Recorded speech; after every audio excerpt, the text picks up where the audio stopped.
Jürgen, afternoon. I suppose the obvious question is, how do you follow up a 9-0 victory? Do you have to guard against complacency? There might be some of us in the room who remember the last one in 1989 and the next game finished 0-0. Ooh. What a crazy result. So first and foremost, the scoreline is a freaky one if you want. Doesn't happen a lot or often, and will not happen a lot because of the quality of opponents, but things can go that way because we played a good game. So everything worked out that afternoon. We know that boys are not dumb. We don't expect a freakish scoreline again because for the obvious reasons. So no, I'm not concerned about, to be honest, because what I want to keep is the way we played. So just usually we played games like this. We just didn't score 9 times. So we miss more chances. You hit the post, the crossbar, whatever, these kind of things. And in that game, that didn't really happen. I know we missed still a few sitters, which is incredible. But no, it's the way we played. That's what we have to keep and not think about a scoreline. That's done. It's anyway strange. I told the boys, if we would have won 1-0, I would have been over the moon. So all fine, great. And if now 9-0 would feel 9 times better, it would be kind of really strange. And it didn't. So it was more like, oh, wow. In the game it felt great. After the game it was, was really a harsh one. And so I think, well, we have to prove it. We have to show that we don't misunderstand the situation, but I'm pretty sure we will not. Just on those chances that you touched on there as well, we saw a lot more of Luis Diaz and Mo Salah in the penalty area where it matters. Was that, following that defeat at Manchester United, was that more of a conscious effort? Was that a message from you? Yes, but not because of the Man United game. Just in general, we have to. I saw situations where Mo crossed the ball, and I think the 2 players in the center of the box were Henderson and Trent Alexander-Arnold. So we have to be more flexible. We need to bring players in the box. Who it is, I couldn't care less. It's just about having bodies in around the box, being in the right positions, these kind of things. My favorite goal from all the 9 was actually Harvey Elliott's goal. It was the beauty, but not because of that, but because we were that close together, we were that connected, that we could react that quick. And it was in the end really not to defend in this specific moment. So yeah, we can talk about the game if you want for another year, but it doesn't make too much sense, I know. So it's just the way we played, we have to take into the next game, because that's the way we want to play, but nobody should expect that we score again with pretty much each situation, because that is just unlikely. Final few days of the transfer window, I'm sure a 9-0 scoreline doesn't alter your thinking, but are you still in the market, particularly for a midfielder?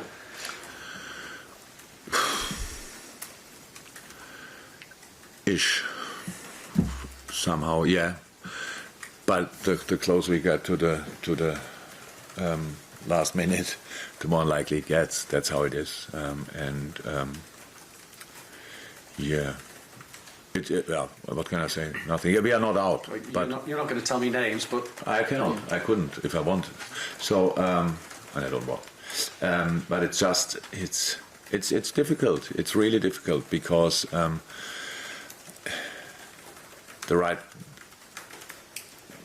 sure there are a few players out there which would be the right ones, but they have different issues.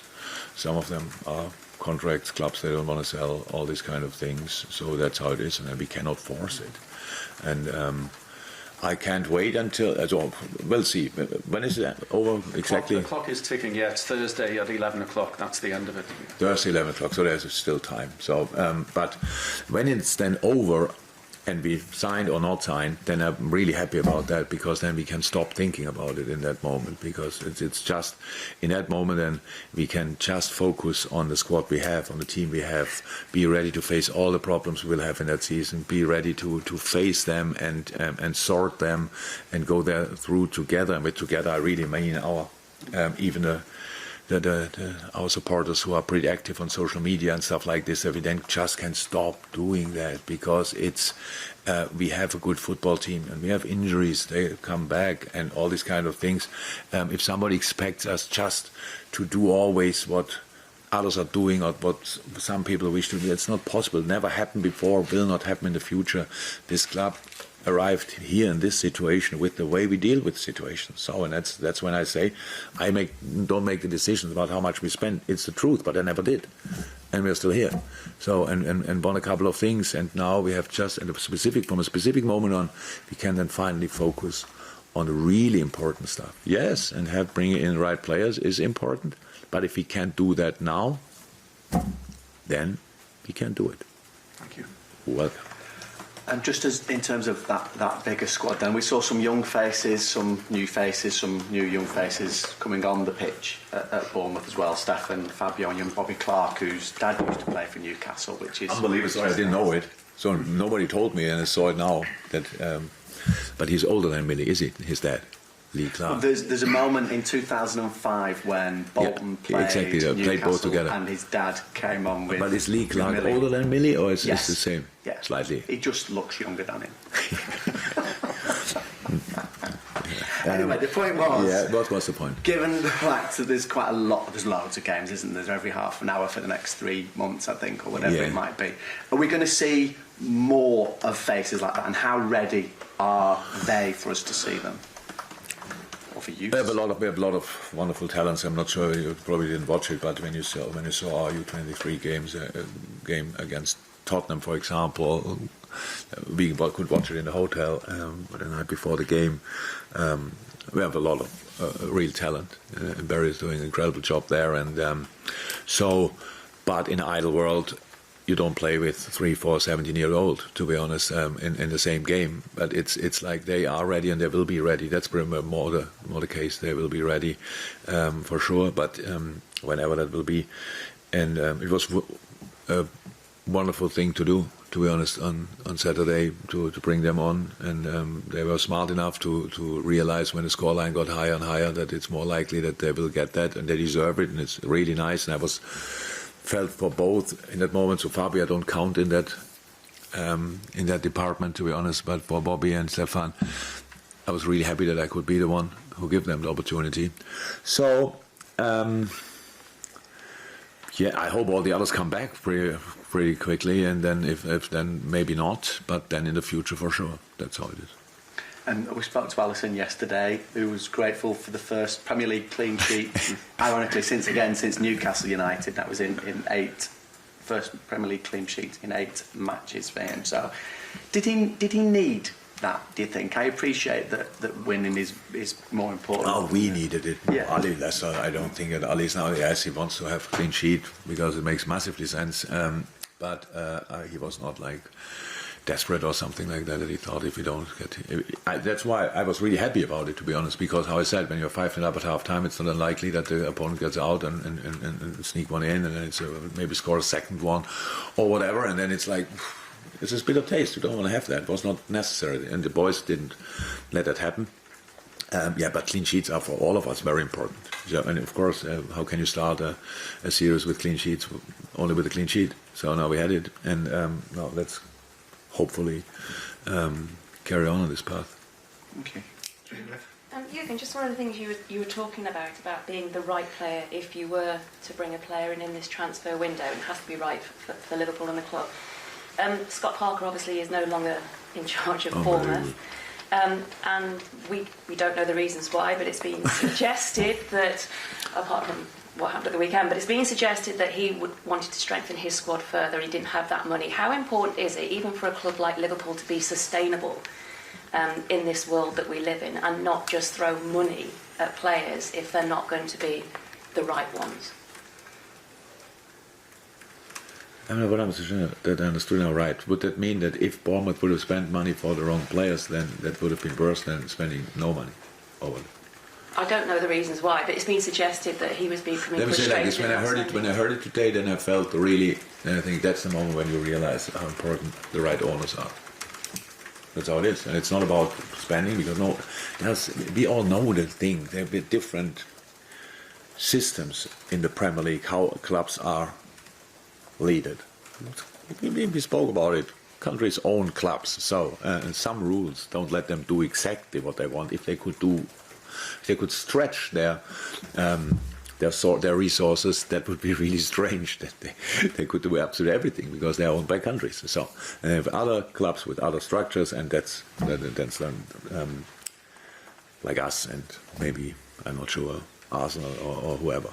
And then there are clubs like Bournemouth, and you saw now 3 teams coming up. It's Fulham, Nottingham Forest, and Bournemouth. Nottingham is spending they spend, and Fulham is doing some stuff, and I can't remember that Bournemouth did a lot. So and that's then obviously difficult if you come up from Championship and you arrive in the Premier League, and that's not easy for a coach. So I felt really for Scott, not because I think his team is not good enough. No, not at all. His team did not I'm not sure who had that idea to give you for the first 4 games. It gives you Arsenal, City, and Liverpool. That's like set up. If you have nervous owners, then it's like set up for a new manager. Let's see what he can do. So and that's why I was very surprised. Very surprised. I think Scott is an outstanding manager, to be honest. What he did at Fulham, first job, and now at Bournemouth in a Championship, getting up, is an outstanding achievement and really difficult.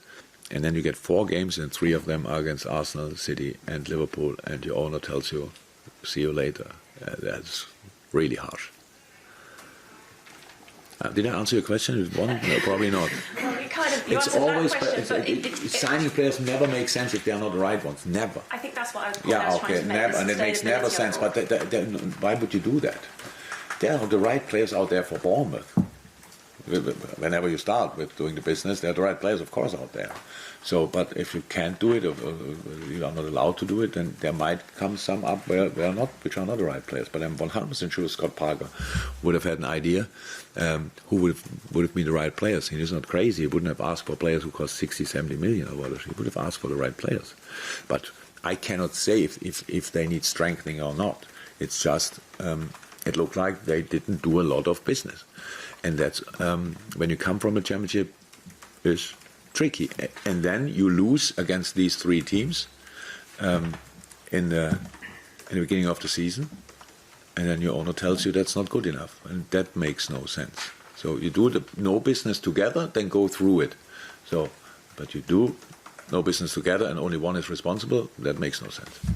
The one thing I was going to suggest or ask, in terms from Liverpool, and you talk about being the right player for this club and wanting to focus on the season once the transfer window that's done, but you seem to be very careful with the money that the club spends as well here. So do you factor that into the situation? I'm not careful. I don't think. I thought at one moment that I have to be careful. No, we get told what's possible and what's not possible. That's it. And in this range, we try to work it out. That's it. There's no criticism and nothing. It was all the time like this. We became champion in the season where we didn't sign anybody, I think. Was it the case? Did we sign anybody before we became champion? Who? No. You So we didn't. And it was not the most famous approach after becoming second. I don't say that's now the case. And we had injuries, and I don't like that. And it was the whole discussion since we start. It's like different kind of players we need. I understand that 100%. But you have an existing team as well. And the team you have is, you can, then obviously it becomes now more and more famous that clubs get more and more ruthless with players and tell them, you are not part of the squad anymore and these kind of things. I thought really that was this year harsher than in a lot of other years. That's not the way it should go. And I think players with time should punish that with thinking about these kind of clubs where you think, okay, I might get good money for 1 year, but in the second year they have a different idea and then they want to push me out the back door. So all these kind of things, you need to have your own values as well. So and all the players we have here, we want them to be here, and now we have to work with them. Yes, and unfortunately, the season started and we had too many injuries. 100% true. and we ask ourselves all the questions: why that happened, how it happened, all these kind of things. But we have to get through this, and that's actually, for me, in my understanding, is it the Liverpool way as well? Not with transfers and injuries, but in general, to get through it together. That's what I like nearly the most about this club, because if we would be a supporter of this club only in the good times, that would have been an interesting ride, because there were some lesser good times, obviously, and the people's got even closer to the club in these moments. So, and now when we are doing pretty well in general, now we start getting picky with these little things and here and there, and if you don't sign him, then everything is rubbish. So, and that's not how it is. I want to develop the squad. I want to develop the club. I want to be successful. Everybody wants to be successful here, 100%. What does that mean? Is our situation as it is in some other clubs? No, never was. But it's good enough to work with it, and that's what we are doing. Kennedy. Hi, Jürgen. Newcastle is the next challenge, and if you look at their results, probably going back to the second half of last season, and now they've brought players in, do you see them now as a really strong team who could maybe be the next team that breaks into that elite at the top? Yeah, they will be. If Eddie gets time and stuff like this, and I'm not sure they need another transfer window, but if he gets time for it, then they will definitely be. And yeah, that's the world, the football world we are living in. It's completely fine. Newcastle is a great club, and obviously has a lot of success in the past, and now for a few years not that much anymore. But they have not everything you need to be a top 6 or whatever that means club. I don't know whether Maximan is going to be fit for the game, but if he does, he's an obvious threat. But do you see them as being stronger mentally and maybe at the back as well? Cause that's normal. They're unbeaten this season. They have since Eddie's there, obviously they've got an awful lot of points. So they played a really good second part of the season. When I don't know exactly when Eddie started. So, but since he's there, they played really stable. Difficult for us to play against. Yeah, they are a threat. So that's how it is. And with Isaac brought in a really good player, and not only him, Botman, all the things. Bruno Guimaraes last year, smart signings, good signings. Wood, absolute real machine up front. So these kind of things. And but of course, if Callum Wilson cannot play, each team would recognize that, because he's a really top-class striker. So, yeah, but completely different animal. I noticed in training, I think you've got a couple of players coming back in contention, Joel Matip, Curtis Jones. And these players obviously going to be important with the amount of games that you've got coming up. And is Thiago any closer? Yeah, I think Diogo can train from Thursday on, and Thiago, I think, slightly later. So we see. But Thiago later, a bit of it. Calvin is getting closer. Queef, I saw now only walking outside. Going for normal goalkeeper training.